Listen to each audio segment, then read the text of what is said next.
అందుకే విద్యార్థులారా, గురువుకు గురు బ్రహ్మ, గురు విష్ణు, గురుదేవో మహేశ్వర అన్నారు.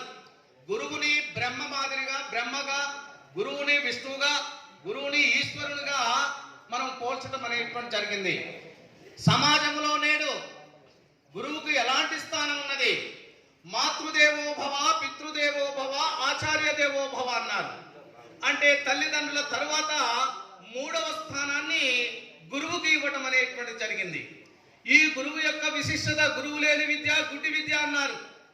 ఆనాడు వేదకాలం నాటి రోజుల్లో, లేకపోతే కౌరవ పాండవులు ఉన్నటువంటి రోజుల్లో, పురాణాలలో కూడా మనము గురువుకు ఎలాంటి స్థానాన్ని ఇస్తున్నారో మనం చూసుకుంటూ వచ్చాం.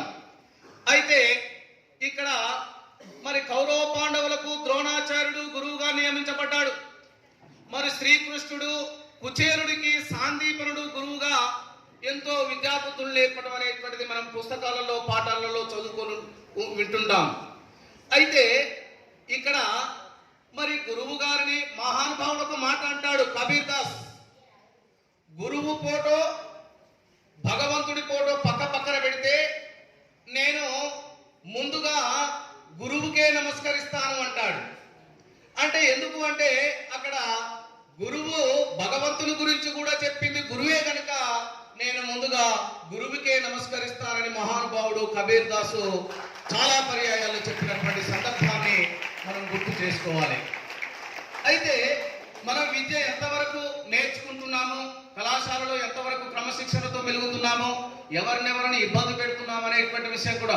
ఒకప్పుడు గురువు గారికి చాలా గౌరవం ఉండే, చాలా విశిష్టత ఉండే.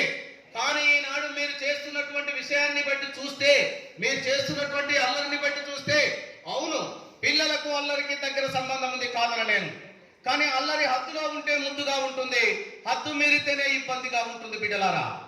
అందుకనే అల్లరి చేయండి, చేసే సమయంలో అల్లరి చేయండి, చదివే సమయంలో చదవండి. కానీ ఎప్పుడు అల్లరితోటే మేము మా కాలాన్ని మొత్తం వెళ్ళదీసుకుంటామంటే కుదరదు. అందుకే ఆనాడు ఉన్నటువంటి గురువులు గొప్పవాళ్ళు. ఈనాడు ఉన్నటువంటి గురువులకు మీరు ఎలాంటి విలువ ఇస్తున్నారో తెలుసా? ఒక 2 చరణాల ద్వారా వినిపిస్తాను. అప్పుడు పంతులయ్య అనేటోళ్ళు, పంతులు అనేటోళ్ళు. పంతులయ్య వస్తాడు, మీదే ఈ పాట, మీదే. పంతులయ్య వస్తాడు పాట అల్లడుగుతాడు, పంతులయ్య వస్తాడు పాట అల్లడుగుతాడు, గింతైన రాదబ్బా, గోరంతైన రాదబ్బా, చీమంతైన రాదబ్బా, వాని పంతులయ్య వైన వచ్చి గొంతు బిస్కి సంపదాయే. మీరు కోరుకునేది ఇది. పంతులయ్య వస్తాడు పాట అల్లడుగుతాడు, పంతులయ్య వస్తాడు పాట అల్లడుగుతాడు, గింతైన రాదబ్బా, గోరంతైన రాదబ్బా, చీమంతైన రాదబ్బా, వాని పొందదయ్యమైన వచ్చి గొంతు బిస్కి సంపదాయే. పలకా పలిగిపోయ, అయ్యో పలకా పలిగిపోయ, పల్పం పాడైపోయే, ఆలు రావాయే. పలకా పలిగిపోయ, పల్పం పాడైపోయే, ఆలు రావాయే. ఆలు రావా నీ ఎంటదైలి కొడతాడే, గా పంతులయ్య వెంటదైలి కొడతాడే. దీపం మేడం రాజేష్ సార్, ఇదే మీ వచనం, మీదే ఈ చరణం.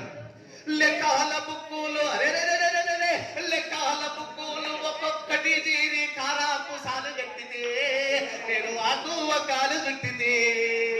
లెక్కల బుక్కులు ఒక్కొక్కటి తీరి కారాపు సాలు గట్టిది, నేను ఆకువ కాలు చుట్టిది. ఎక్కాలు రావాన్ని అరే ఎక్కాలు రావాన్ని జంటదైలి కొడతారే, ఈ పంతులమ్మ చెప్పలాయ కొడుతుందే.